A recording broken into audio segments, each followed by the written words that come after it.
Hello दोस्तों, स्वागत है आपका एक नई कहानी के साथ।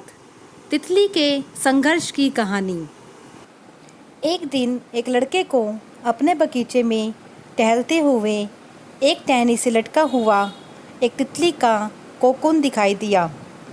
अब हर रोज़ वो लड़का उसे देखने लगा और एक दिन उस लड़के ने नोटिस किया कि उस कोकून में छोटा सा छेद बन गया है।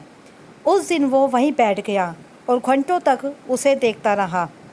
उसने देखा कि तितली उस खोल से बाहर निकलने की बहुत कोशिश कर रही है, पर बहुत देर तक कोशिश करने के बाद भी वो तितली उस छेद से निकल नहीं पाई और फिर वो बिल्कुल शांत हो गई, मानो जैसे कि उसने हार मान ली हो।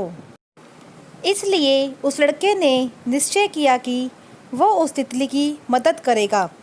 फिर उस लड़के ने एक कैंची उठाई और कोकून की छेद को इतना बड़ा कर दिया कि वो तितली आसानी से बाहर निकल सके।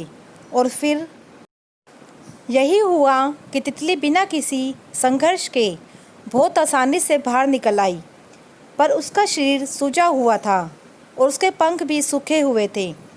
वो लड़का उस तितली को ये सोचकर देखता रहा कि तितली किसी भी समय अपना पंख फैलाकर उड़ने लगेगी, पर ऐसा कुछ भी नहीं हुआ।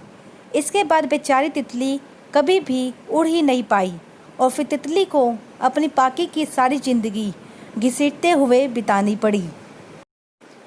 वो लड़का अपनी दया और जल्दबाजी में यह नहीं समझ पाया कि दरअसल कोकून से निकलने की प्रक्रिया को प्रकृति ने इतना कठिन इसलिए बनाया है ताकि ऐसा करने से तितली के शरीर में मौजूद तरल उसके पंखों में पहुंच सके और वो छेद से बाहर निकलते ही उड़ सके।